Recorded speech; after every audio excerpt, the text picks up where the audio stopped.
Muy bien, vamos a pasar a un estudio bíblico hoy que está en el libro de Hechos capítulo 15. Hechos capítulo 15 habla sobre una gran reunión que se celebró en Jerusalén y que generalmente algunas Biblias titulan el concilio en Jerusalén. Hechos capítulo 15. Hemos traído este tema bíblico porque es muestra de que desde que la iglesia inició hubo conflictos. Entonces diríamos que nosotros no debemos preocuparnos porque haya conflicto en la iglesia, porque eso en los tiempos propios de los apóstoles se dio. Pero diríamos más bien que tenemos que aprender es cómo los apóstoles y líderes resolvieron, que está plasmado el cómo. Y vamos a aprender muchas cosas en este estudio. Obviamente da para más, pero nosotros nada más vamos a dedicar unos 10 a 15 minutos en este estudio. Vamos a leer. Dice así, el concilio en Jerusalén. Entonces algunos que venían de Judea enseñaban a los hermanos, si no os circuncidáis conforme al rito de Moisés, no podéis ser salvos. Como Pablo y Bernabé tuviesen una discusión y contienda no pequeña con ellos, se dispuso que subiesen Pablo y Bernabé a Jerusalén, y algunos otros de ellos a los apóstoles y a los ancianos para tratar esta cuestión. Ellos pues, habiendo sido encaminados por la iglesia, pasaron por Fenicia y Samaria, contando la conversión de los gentiles, y causaban gran gozo a todos los hermanos. Y llegados a Jerusalén, fueron recibidos por la iglesia y los apóstoles y los ancianos, y refirieron todas las cosas que Dios había hecho con ellos.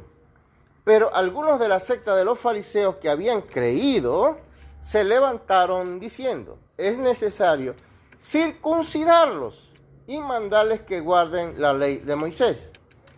Y se reunieron los apóstoles y los ancianos para conocer de este asunto.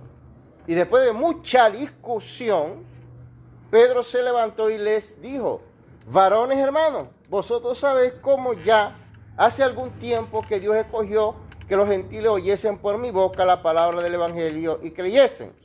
Y Dios, que conoce los corazones, les dio testimonio dándole el Espíritu Santo, los mismos que a nosotros. Y ninguna diferencia hizo entre nosotros y ellos, purificando por la fe sus corazones. Ahora pues, ¿por qué tentáis a Dios poniendo sobre la cerviz de los discípulos un yugo que ni nuestros padres ni nosotros hemos podido llevar? Entonces toda la multitud cayó. Y oyeron a Bernabé y a Pablo, que contaban cuán grandes señales y maravillas había hecho Dios por medio de ellos entre los gentiles. Y cuando ellos callaron, Jacobo respondió diciendo, varones hermanos, oídme. Simón ha contado cómo Dios visitó por primera vez a los gentiles para tomar de ellos pueblos para su nombre. Y con este concuerdan las palabras de los profetas como está escrito.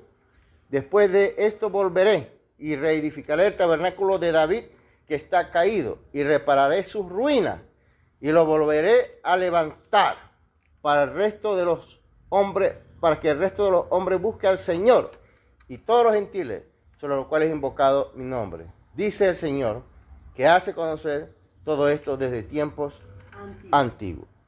Por lo cual yo juzgo que no se inquiete a los gentiles que se convierten a Dios, sino que se les escriba que se aparten de contaminaciones de ídolos, de fornicación, de ahogado y de sangre. Vamos a dejarlo hasta ahí. Hay algunos textitos hacia adelante y hacia atrás que vamos a seguir viendo brevemente. Pero vamos a, después de haber hecho la lectura un poco, sintetizar cuál era el problema. La iglesia se había fundado. Y en este caso, se había fundado, además de la iglesia de Jerusalén, la iglesia de Antioquía. En el capítulo 14, adelante del 15, lo podemos ver.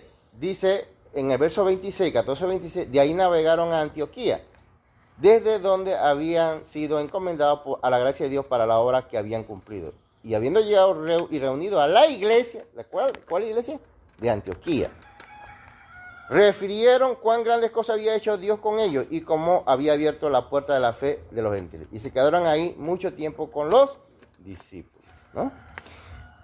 Pablo estaba con unos hermanos, o sea, y con Bernabé, en la iglesia de Antioquía.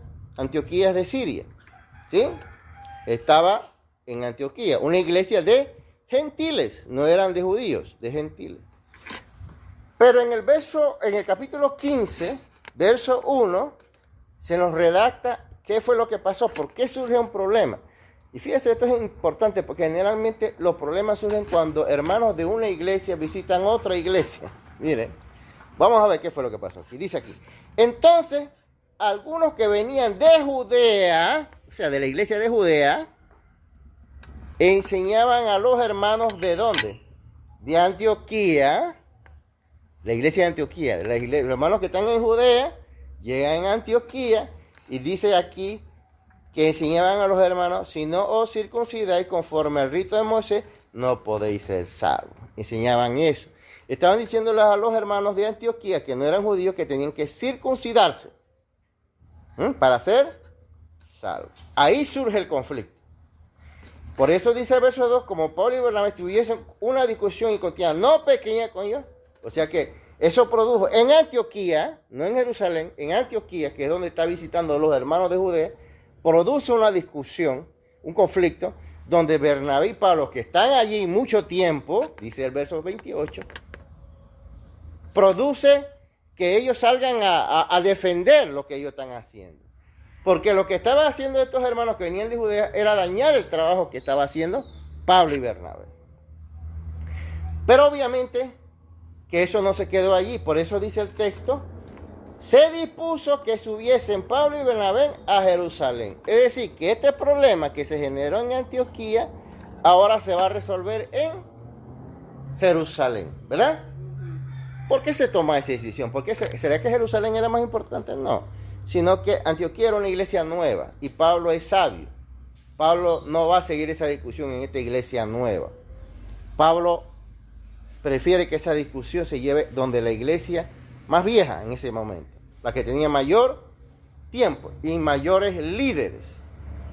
Y Pablo y Bernabé se dispone, y la iglesia de Antioquía también dice, ellos pues habiendo sido encaminados por la iglesia, ¿por cuál iglesia? La iglesia de Antioquía. La iglesia de Antioquía le pide a Pablo y a Bernabé que se vayan a Jerusalén a ver este tema. Mira cómo se va hilando el problema. Problema serio, ¿no? Bien, aquí ¿cuál era el tema? Porque en el verso 1 dice, si no os circuncidáis conforme al rito de Moisés, no podéis ser salvos. ¿Qué es necesario para ser salvo? Ese era el tema. ¿Qué es necesario para ser salvo? Ya Pablo le había enseñado el evangelio a los hermanos de Antioquía. Eso era todo. Les enseñó el evangelio y los bautizó. Ellos estaban en la iglesia. Ya, más nada. Pero como eran gentiles. Eran gentiles. Ahora los judíos, los hermanos judíos, querían que ellos cumplieran con la ley de Moisés. Y sobre todo con la circuncisión.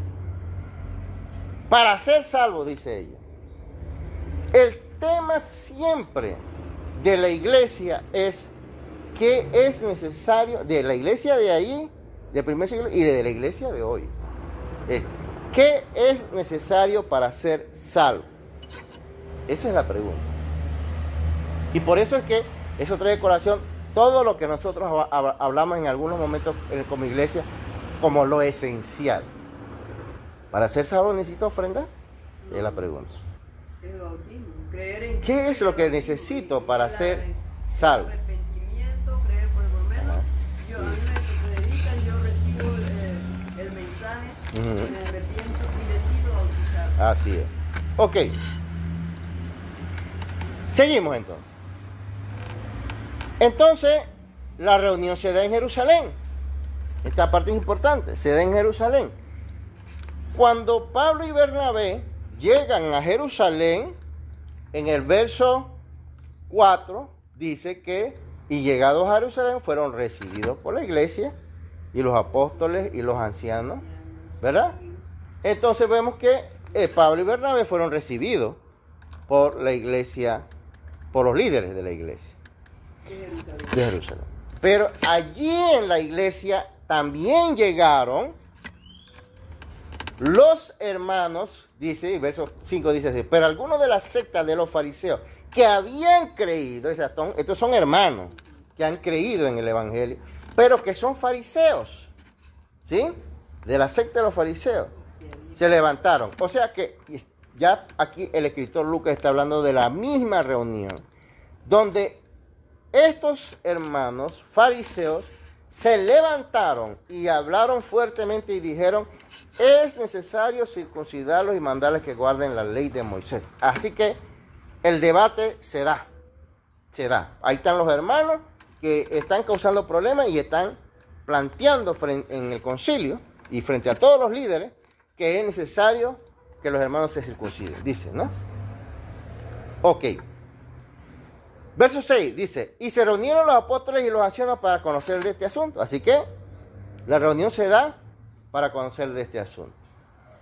Dice que después de mucha discusión, hubo mucha discusión, se levantan, ¿no? Hay mucha discusión. ¿Cuánto tiempo discutieron? No, pero la Biblia dice que hubo mucha discusión. Probablemente se pasaron medio día discutiendo el tema. No se sabe. O todo el día. Sí, o todo el día, puede ser. Puede ser todo un día. Antes agarraba para estudiar la Biblia, Sí, era todo el día. todo el día. ¿Esto qué nos enseña a nosotros? A veces nosotros queremos resolver un problema ya. No, ni siquiera los apóstoles hicieron esa actitud. Ellos tomaron mucho tiempo. Como quien dice, todo el que quiera decir, con respeto, diga lo que tenga que decir, todo. Ya no había nada más que decir. ¿Alguien más tiene que decir? No sé, ya no hay más nada que decir. Ya todo lo que se tenía que decir se dijo. Entonces, observe esto, dice. Pedro se levantó y les dijo, varones hermanos. Pablo, bueno, no voy a leer, pero Pablo aquí les relata la experiencia que él como apóstol tuvo en una ocasión en la casa de Cornelio. Eso es lo que pasó con Pablo en la casa de Cornelio. Era un gentil. Pablo predicó en la casa de Cornelio y el Espíritu Santo se derramó sobre ellos. Fíjese lo que quiere decir. ¿Qué quiere decir Pedro cuando él relata eso? El Espíritu Santo está por encima de mí y el Espíritu Santo se derramó sobre ellos. Y si el Espíritu Santo se derramó sobre ellos, ¿puedo yo decirle al Espíritu Santo algo? Está diciendo Pedro. ¿Puedo yo decirle algo a Dios por lo que hace con un gentil que no es judío? Pedro te dice. Así que, ¿qué Dios estaba demostrando allí? Que tanto el Evangelio era para ellos como para nosotros. Eso es lo que está diciendo Pedro. Entonces este es un testimonio que da Pedro. Los judíos Y los gentiles. Ok. Esto es importante.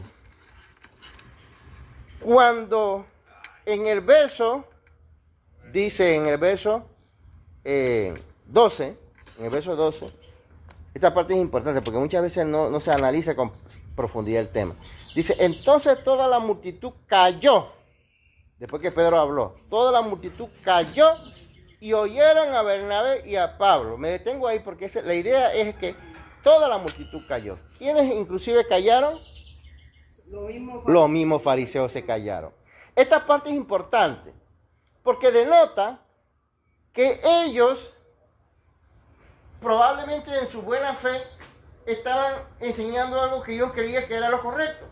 Pero cuando ellos escuchan a Pablo, dicen, a Pedro, ellos dicen, bueno, esa es la nueva enseñanza. Y se quedan callados. Quiere decir que ellos, la idea aquí es que ellos se dejaron convencer. Es decir, el grupo que se opuso ya no se opuso. Aquí ya está convencido de que ellos se habían equivocado. Fíjense, ellos aquí ya aceptan que se han equivocado.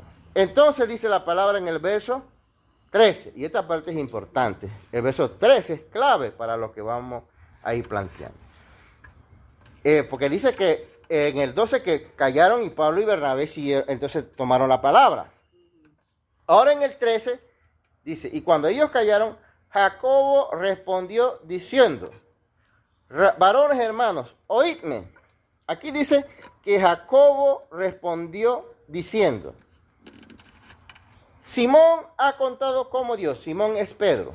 Aquí, Simón es Pedro. Ahora bien, este Jacobo, ¿qué papel juega?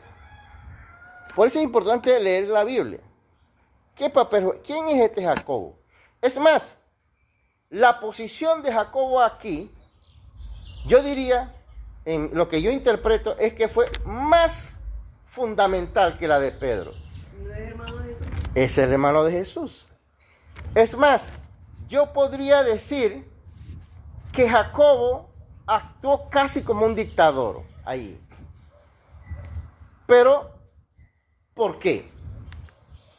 ¿Él tenía la autoridad para esto? Sí, él tenía la autoridad. Fíjese que Jacobo no es de los 12 apóstoles. Recuérdense que cuando Jesús murió, dice la palabra que ninguno de sus hermanos lo había seguido. Ninguno. Este se convierte después de la resurrección. Este Jacobo, que ahora es el presidente, esto a muchos no les gustará, es el presidente de la iglesia o el obispo o anciano de la iglesia de Jerusalén. Y aunque Pedro ha tomado la palabra, fíjense que Pedro no es el obispo, no es el presidente de Jerusalén, es un apóstol, tiene mucha importancia, pero quien aquí está asumiendo su rol como presidente es Jacobo, el hermano de Jesús. Vamos a ver si eso es cierto o no, porque también, y cómo el hermano Pablo puede decir que ese es el... Dice, y cuando ellos cayeron, Jacobo respondió diciendo, varones hermanos, oídme, pero ¿cómo sabemos que ese es el hermano de Jesús? Bueno, vamos a buscar dos textos bíblicos que ahí nos ayudan a entender lo que estamos viendo, ¿no? Vamos primero a leer en el mismo libro de Hechos, capítulo 12, verso 1 y 2.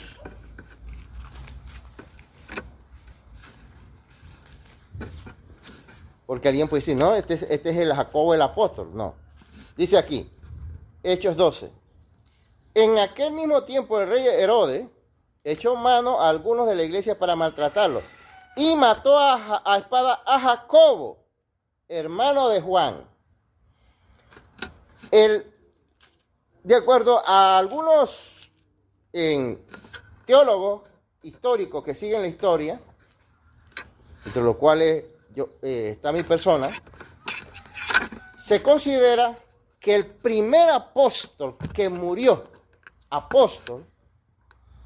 es que habían 12 apóstoles, el primer apóstol que murió, según este texto, muere, es redactado en el capítulo 12.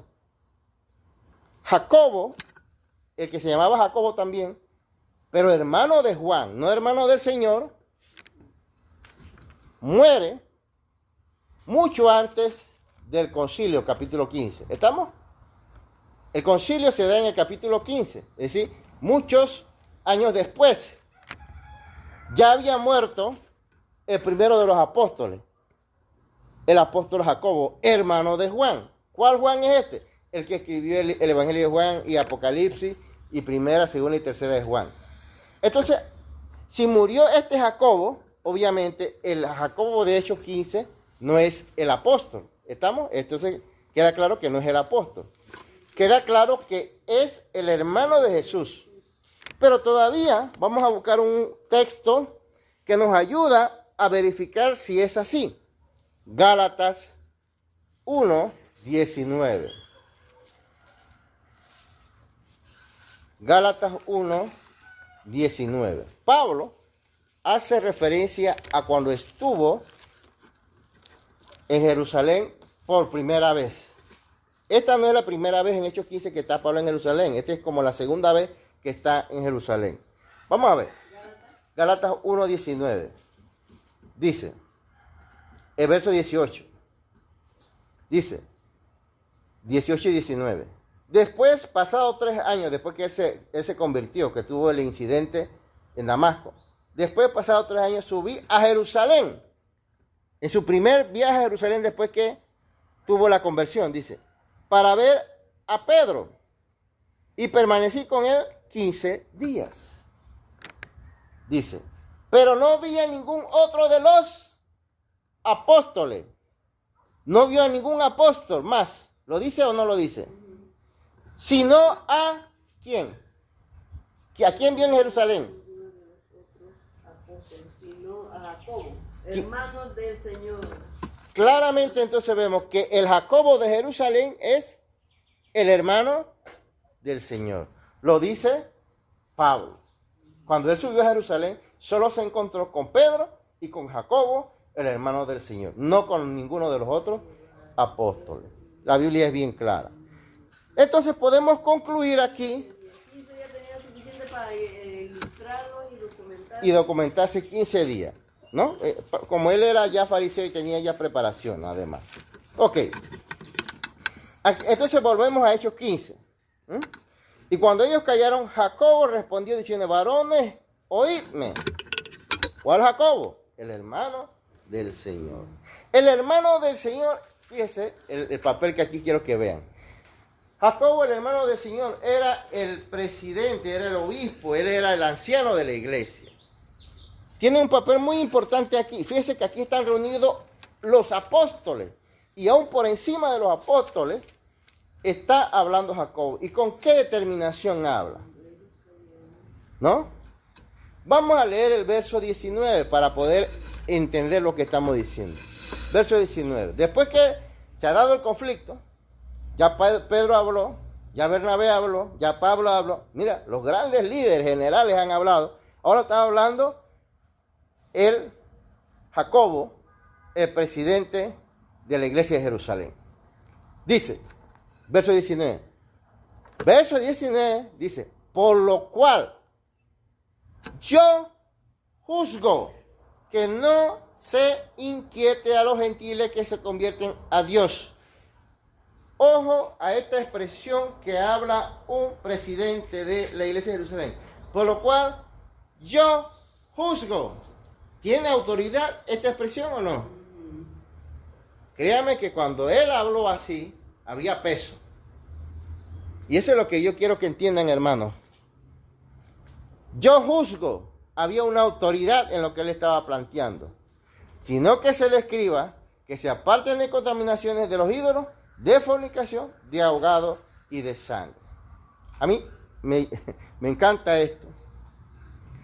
Porque fíjese que Jacobo no le dice a la iglesia, mira, es que los hermanos, lo ideal, lo esencial es ¿qué? Bueno, que lo esencial es el tema de... ¿Qué tema podemos llamar como esencial? Y aquí vemos que el apóstol, el presidente Jacobo de la iglesia de Jerusalén dice, no se inquiete a los gentiles y que solamente se le diga por carta que se aparten de contaminaciones de ídolos. ¿A qué se refería eso? Eso era una conducta mundana que la gente iba y sacrificaban a los ídolos y luego después de eso se comían la carne de los ídolos. La carne sacrificada a los ídolos. Entonces, dice Jacobo, no hagan eso. Dice, de fornicación. ¿Pero qué clase de fornicación? Todo el mundo estaba claro, tanto los judíos como los gentiles, que no se debía practicar fornicación. Pero entonces, ¿a qué clase de fornicación? Se refiere a las fornicaciones que están en Levítico. No vamos a hacer alusión a eso porque sería como para otro tema. En Levítico, capítulo 3, 17, por ejemplo, y 7, 26, que será para este estudio, allí en el Antiguo Testamento se habla de las fornicaciones que Dios aborrecía. ¿Cuáles eran esas fornicaciones?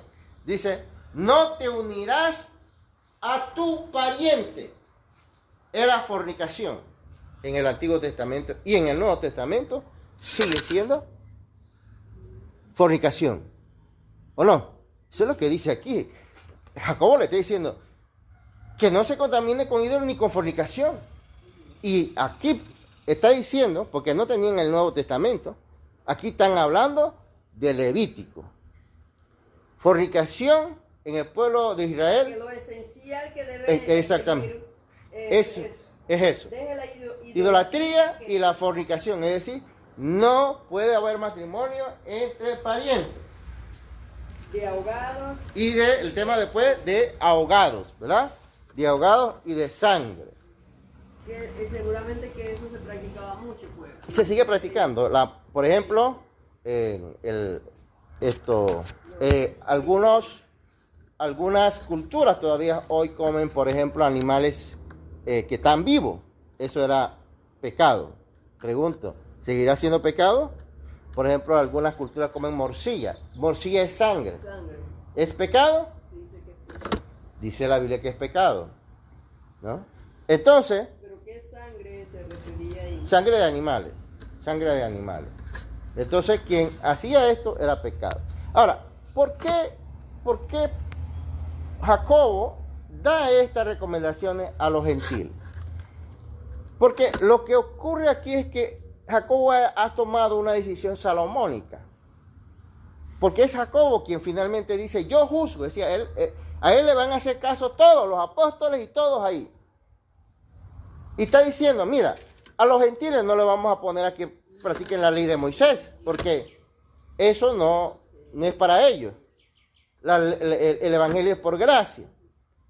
Pero, dice Jacobo, que así como no le imponemos la ley de Moisés, es bueno que ellos no hagan estas cosas, porque, primero, porque es voluntad de Dios, y segundo, porque estas conductas que él está mencionando aquí molesta la conciencia de los judíos.